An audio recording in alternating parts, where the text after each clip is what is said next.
Today we're going to learn all about this letter. Do you know what letter this is? It's the letter G. And this letter is pretty important to me because it'd be pretty hard to be Mrs. Gardner if I didn't have a G.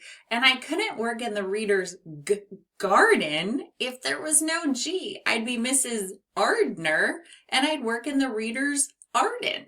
So the G is very important to me. Now, is the letter G a vowel or a consonant? The letter G is a consonant.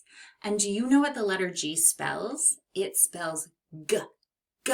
To sign the letter G, take your pointer finger and put it straight out like that and your thumb straight out underneath it. So that almost as if you're showing someone that you would like a chocolate chip cookie that's about this thick. Like it's almost like you're showing a thickness sign. And that is how you sign the G, just like that. So we can sign a G and make the sound that the G makes. G, G, G.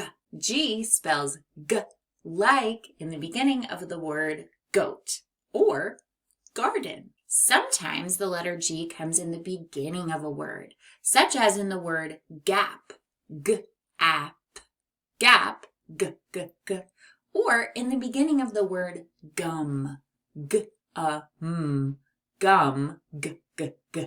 And sometimes the G comes at the end of a word, such as in the word mug, m-a-g, mug, G-G-G. Oh, I've got a mug right here, mug. Or in the beginning of the word fog, f-a-g, fog, G-G-G. The G sound is pretty interesting, that G sound. It's bold and strong, almost like a growl from the back of your throat. To make the G sound, the back of your tongue is going to touch the soft part of the roof of your mouth, near the back of your mouth. When you release your air, it's almost like a gentle push, and your vocal cords vibrate to make that deep sound, just like in the beginning of the word go, G, go, or in the beginning of the word gum, G, gum. All right, so now it's your time to try it. Press the back of your tongue to the back of your mouth and turn your voice on and say G, G, G. You can feel the vibration in your throat as you release the sound. This is a sound that I think sometimes is easier to say as a word. So try saying go, go, go, and then try saying go, but without the O part. G, G.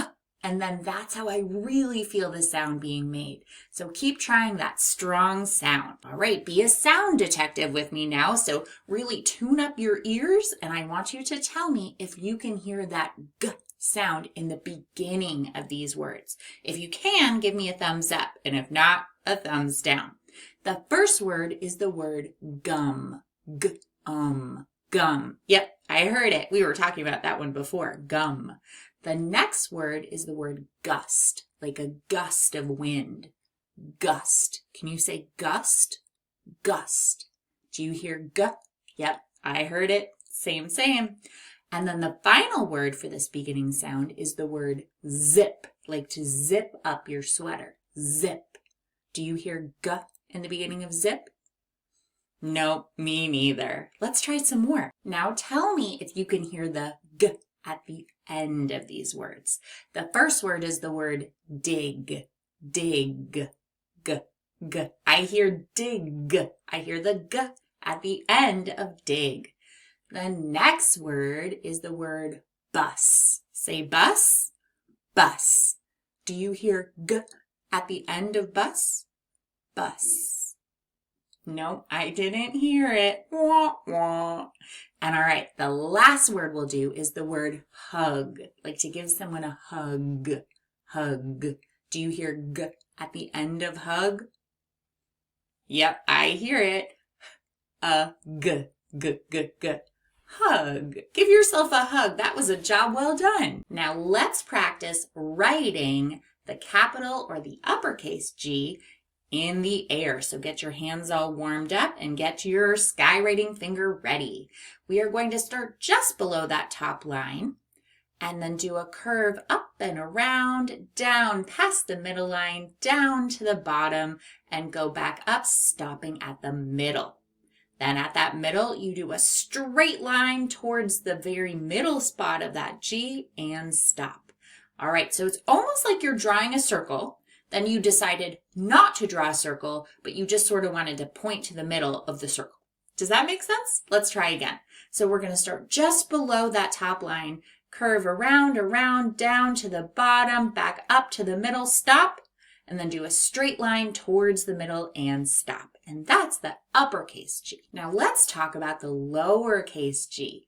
The lowercase g does not really look like the uppercase G. They're very distinct and different. And the lowercase g does that thing where it actually goes beneath the bottom line into the soil, like this. So you can see our G, our lowercase g, goes beneath that bottom line and into the soil, that like we were talking about with our lowercase p.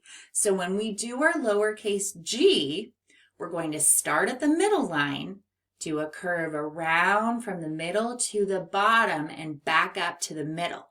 Then from that middle, we're going to go straight down to the bottom, but don't stop there. Do a curve into the soil and say hi to that little worm. Hello. Okay, let's do it again for our lowercase g. So we're going to start just below our middle line. Do a curve around to the bottom, back up to the middle and stop. Then from the middle, do a straight line down to the bottom and curve into the soil and say hello to that little worm. And that is how you do a lowercase g.